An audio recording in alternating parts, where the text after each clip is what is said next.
welcome back to Storytime with Eric Zimmer. Where we last left off in the Mighty Dozen, Henderson was defeated and the team was being taken to the hospital. Let's see what happens now. We're almost finished too. You ready? Alright, let's begin. Chapter 15, The Antidote. Back in James and Carly's house, Eddie, Peter, and Clara led Goodman through the front door. They didn't want her to see the mess on the other side of the house. Before going after James, they hid the antidote in the refrigerator for safekeeping. Clara took it out, placed it on the counter, and the four of them set to work. With Goodman's help and with the heavy seltzer, the antidote was soon complete. They were all delighted. "Great," said Clara. "Now, Peter, get 9 of the red plastic cups by the coffee maker." "What can I do?" asked Eddie. "Help me bring the antidote to the car." "Kids," said Goodman, curiously, "did you say James transformed in this house?" Hearing this, Eddie, Peter, and Clara all looked extremely uncomfortable. Next thing they knew, they were showing Goodman the destroyed game room on the other side of the house. She didn't scream or faint, but she was still completely shocked when she saw the damage caused by James. "You okay, Mayor Goodman?" asked Peter. "Oh yes, sorry," said Goodman, snapping out of it. "I'll take you to the hospital." At the hospital, Eddie, Peter, and Clara were sitting in the waiting room with Mayor Goodman as people were rushing down the hall in both directions, talking distinctly. After what seemed like ages, a middle-aged nurse named Ruth came out of one of the rooms and came up to them. "All right, you four may come in now. Just don't crowd around him." Taking the antidote with them, the four of them entered the room. The hospital room happened to be where James was. He was fast asleep, completely exhausted, but was properly bandaged now, although his skin was still orange and his hair was still green. Clara gently nudged him awake. He stirred. "Jimmy, we've got the antidote." James let out a little moan, but a smile crept across his face upon hearing these words. Clara motioned for Eddie and Peter to come over with the antidote. Eddie took one of the plastic cups while Peter filled it up and gave it to James. At first nothing happened after James drank it, but a blinding light appeared for several seconds. When it disappeared, the kids and Goodman looked, and to their light, James was back to normal. His skin was no longer orange, and his hair was dark brown again. He looked at his hands, then at his reflection in the handheld mirror on his bedside table. He was delighted. "All right! Thanks, guys." James's voice was back to normal, too. "We're glad to see you back to normal, Jimmy," said Peter. "Now we can do the rest of the team," said Clara. "We'll be right back, Jimmy." "Oh, hold on a minute," said James. "I just remembered something. While I was a monster about to crush my friends to death with a boulder, you said something about understanding me. You said you thought nobody cared about you, that nobody understood what it was like to be an orphan." Eddie, Peter, and Clara all looked forlorn. "My father, may he rot in the gutter, left my mother when I was 2 or 3, said Eddie sadly. "My mother, who couldn't provide for me for more than a few years, placed me in an orphanage when I was 9.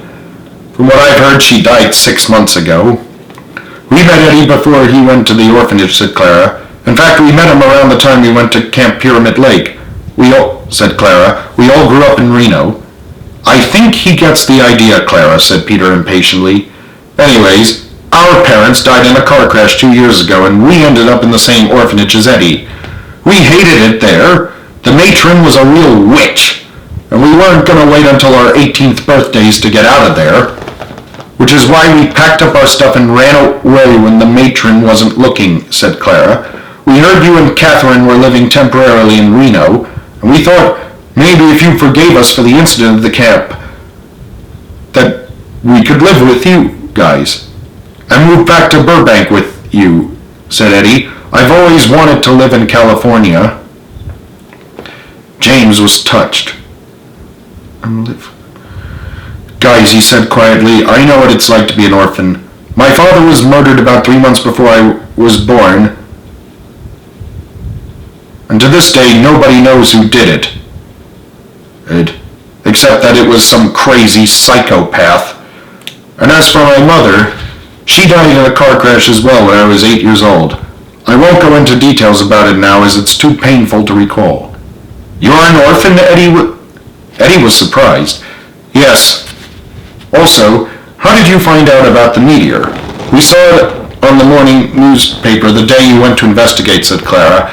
We were buying food for a campout so we could witness the investigation and possibly run into you guys. And if you're wondering how we got there, we hitched a ride on someone's pickup truck. The driver was very nice to us. Anyways, Peter said, looking exasperated at Clara, we were wondering, can we move in with you and Catherine? Please? At least until somebody else adopts us, asked Eddie. Without a word, James gestured for the three to come over, and he hugged them.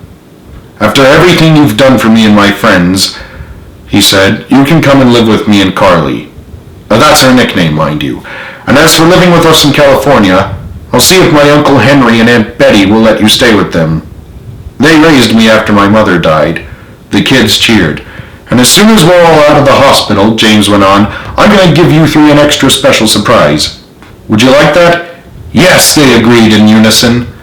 The city of Reno owes you a great debt of gratitude for your service, James, said Goodman, smiling proudly. You and Catherine. Now get some rest. We have 8 other people to give this antidote to. James nodded, and as soon as they left, he fell asleep within seconds. Meanwhile, the other 8 members of the Mighty Nine were all sleeping in a hospital ward together. They had just been treated for their injuries, which were thankfully all minor. I seriously think their superpowers had protected them from some harm, and James from the blast from the machine tanks, because if they weren't superheroes, they would have a lot of major injuries. Anyways, the 3 kids and Goodman found the ward with their names listed on the outside door. There was another sign on the door that said, Quiet. Do not disturb. Acknowledging this, the 4 of them opened and closed the door quietly and tiptoed in. Eddie set the antidote down on one of their bedside tables, and Peter laid out the plastic cups. Before they could pour out the antidote, the nurse from before, Ruth, came in. She was a little surprised at what she saw. Excuse me, what is going on in here, she asked. We just gave Jimmy the superpower antidote, explained Eddie. Antidote? Didn't you read the news about the glowing meteor and the superpowers these people got? Clara asked. Ruth thought about this for a moment. Yes, I did, she said. We have an antidote that could cure them from their radioactivity, said Peter, and Jimmy's hair and skin are back to normal. Yes, I just noticed that, said Nurse Ruth, but I'm afraid I can't let you kids interfere any further. Hold on a minute, said Goodman, taking charge. Ruth, she read her name tag. I don't think you understand. The antidote is to get rid of the radioactivity in their bodies. If they don't get the antidote within the next 48 hours or so, it will drain their life forces and they will die. And I'm the one who sent Detectives Ratherman and Nordberg to investigate the meteor, so I ask you to let these kids give these people the antidote. By order of me, Mayor Janet Goodman. Very well then, said Nurse Ruth after a brief pause. You can give them the so-called antidote, but then they all need their rest. Noted, said Goodman. Kids? With that, Eddie, Peter, and Clara poured the antidote into the cups. When the 8 cups were full, they went around, with Goodman's help, to pour the antidote into each and every one of their mouths. Although they were asleep, they were still able to swallow the antidote. Satisfied with their work, the kids then left with Goodman, and Nurse Ruth turned off the lights to let the team sleep. Unknown to the nurse, a blinding light briefly filled the room once the doors were closed. Sometime later that night, Joey let out a belch in his sleep, but this time it was a normal belch, much to his surprise. Everybody was back to normal again. Realizing this, and deciding not to wake the others in the middle of the night, Joey smiled and sighed in relief as he went back to sleep. To be continued.